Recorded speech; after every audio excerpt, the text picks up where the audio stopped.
آپ کی وفات کے بعد سارے صحابہ نے اس کو نقل کیا کہ آپ کی وفات بھی پیر والے دن ہوئی، لیکن آپ کی پیدائش کی تاریخ کیا تھی ربیع الاول کی، اور وفات کی تاریخ کیا تھی ربیع الاول کی؟ یہ بڑی عجیب بات ہے کہ یہ بات کسی حدیث میں صاف صراحتاً واضح طریقے سے نہیں بیان کی گئی۔ نبی کریم صلی اللہ علیہ وسلم نے خود بھی اپنی زندگی میں تاریخ نہیں بتائی، یہ بتایا ربیع الاول کے مہینے میں پیدا ہوا اور پیر کے دن پیدا ہوا،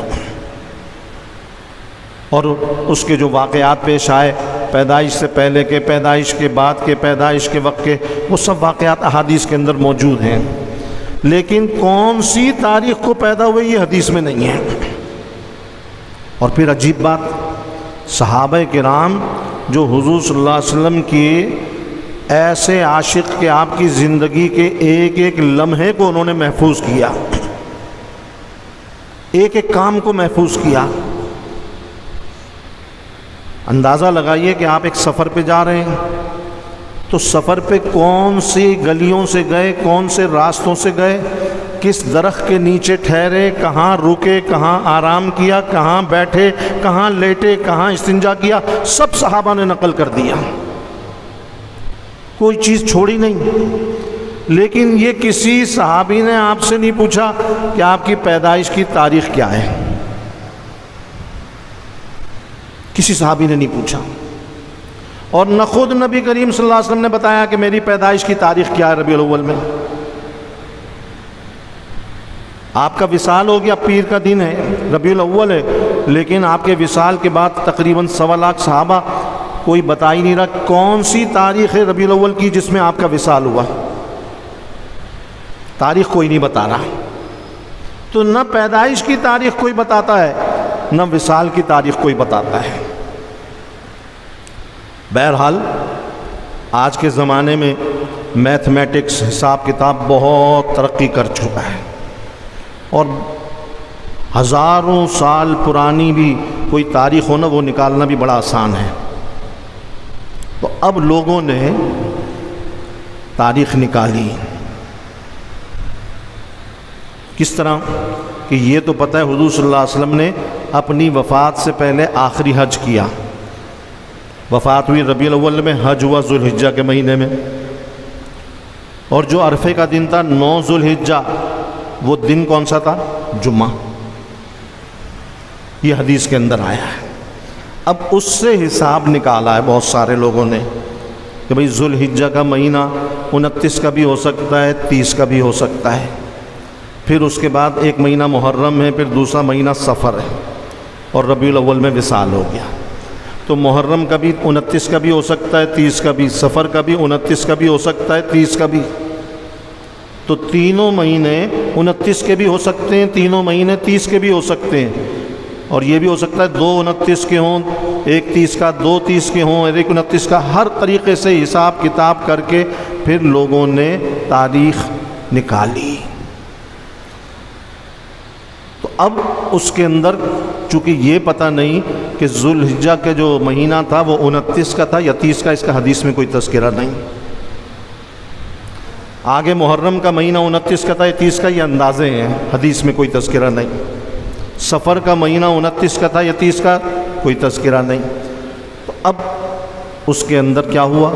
تاریخیں مختلف ہو گئی کہ جی اگر 29 کا ہوگا تو یہ تاریخ بنتی ہے، اگر 30 کا ہوگا تو یہ تاریخ بنتی ہے۔ تو تاریخوں میں پھر بھی اختلاف ہے، جب تک حدیث سے ثابت نہ ہو کہ یہ مہینے 29 کے تھے یا 30 کے تھے تو کیسے اتفاق کر لیں۔ اسی طرح پیدائش کے بھی تاریخ تو نکالی، لیکن کیسے وہ اندازہ ہے کہ 29 کا ہے یا 30 کا، وہاں بھی وہی مسئلہ ہے۔ تو اس لیے یہ بات یاد رکھیے اور سمجھ لیجئے کہ 12 ربیع الاول کو جو کہا جاتا ہے کہ حضور صلی اللہ علیہ وسلم کی پیدائش کی تاریخ، یہ بات مشہور ہے، عوام کی زبان پر ہے، چڑھی ہوئی ہے، لیکن کسی حدیث سے ثابت نہیں ہے۔ جو حدیث سے ثابت ہے وہ کیا ہے؟ ربیع الاول کا مہینہ ہے پیدائش کا، اور پیر کا دن ہے، یہ حدیث میں ہے بالکل۔ تاریخ کا کوئی تذکرہ حدیث میں نہیں ہے۔ اور جو پرانے لوگ ہیں ان کو پتہ ہے کہ پہلے اسی 12 ربیع الاول کو کہتے تھے 12 وفات. یہ آج کل کی نسل کو نہیں پتہ. 12 وفات کہتے تھے، یعنی سب یہ کہتے تھے کہ 12 ربیع الاول وفات کا بھی دن ہے. تو عوام کی جو زبان پر ہے اس سے یہ پتہ چلتا ہے کہ 12 ربیع الاول پیدائش کا بھی دن ہے، 12 ربیع الاول وفات کا بھی دن ہے. اور اس میں کوئی اختلاف کرنے کی ضرورت ہی نہیں. کوئی بحث کرنا، الجھنا، لڑنا، دلائل دینا، یہ بیکار کی جہالت کی بات ہے. جب تاریخ کا ذکر حدیث میں نہیں تو بحث کرنے کی کیا ضرورت ہے؟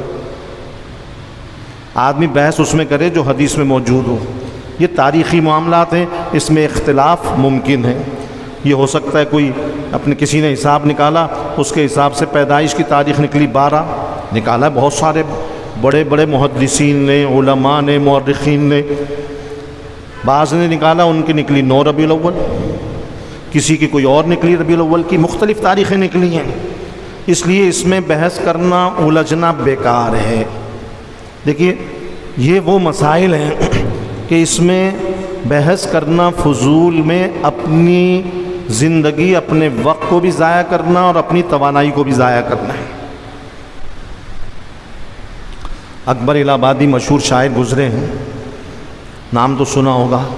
ہندوستان میں شاعر تھے اور بڑے سمجھدار، اور ان کے بڑے حکمت اور معرفت والے اشعار ہیں، بڑے عجیب و غریب اشعار ہیں. تو انہوں نے اسی فالتو بحث کے بارے میں بھی ایک شعر کہا.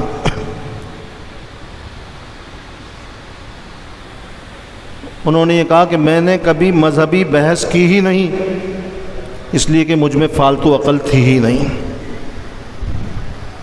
بھئی یہ فالتو عقل والوں کا کام ہے. جن کے پاس فالتو ٹائم ہے اور فالتو دماغ ہے وہ فضول بحثوں میں الجھیں گے. اس میں الجھنے کی پہلی بات تو یہ ہے کہ حدیث میں نہیں ہے، تاریخ کا ذکر بالکل نہیں ہے کسی حدیث میں. کسی صحابی نے، میں نے عرض کیا نا، کسی ایک صحابی نے تاریخ نقل نہیں کی، نہ پیدائش کی نہ وفات کی. ہے تو کوئی ہمیں دکھا دے، ہم مان لیں گے. تاریخ کہیں منقول نہیں ہے، دن منقول ہے، مہینہ منقول ہے.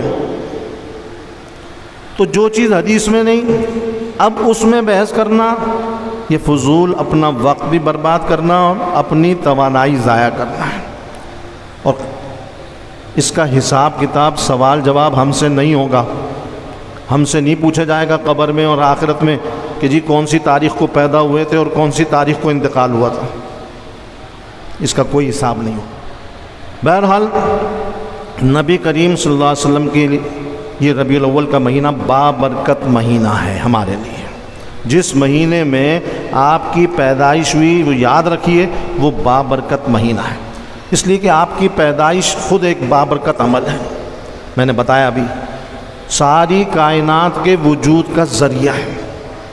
اس لیے حضور اکرم صلی اللہ علیہ وسلم کی پیدائش پر بڑے عجیب و غریب قسم کے واقعات پیش آئے پوری دنیا میں، اور اللہ نے دکھائے اور بتایا.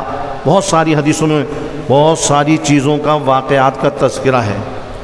تو حضور اکرم صلی اللہ علیہ وسلم کی یہ پیدائش کا بھی مہینہ ہے، وفات کا بھی مہینہ ہے. اب پیدائش کی خوشی ہر مسلمان کو ہوتی ہے اور ہوگی اور ہونی چاہیے. یہ ایمان کا تقاضا ہے کہ جس سے محبت ہے اس کی پیدائش کی خوشی ہو. لیکن جس طرح آج کل ہمارے ہاں ایک غلط رسم چل پڑی ہے برتھ ڈے کی، یہ برتھ ڈے مسلمانوں کا طریقہ نہیں ہے، یہ انگریزوں کا طریقہ ہے. برتھ ڈے منا رہے ہیں اور برتھ ڈے کے اندر کیک کاٹ رہے ہیں اور اس کی طرح طرح کی چیزیں اس کے اندر ہو رہی ہیں، طرح طرح کی رسومات ہو رہی ہیں. یہ بالکل خلاف شرع، غیر مسلموں کا، انگریزوں کا طریقہ ہے. تو اب تو اللہ معاف کرے، اللہ پناہ میں رکھے، اب مسلمانوں نے حضور صلی اللہ علیہ وسلم کی پیدائش پر بھی کیک کاٹنے شروع کر دیے، جو بالکل جہالت، گناہ ہے.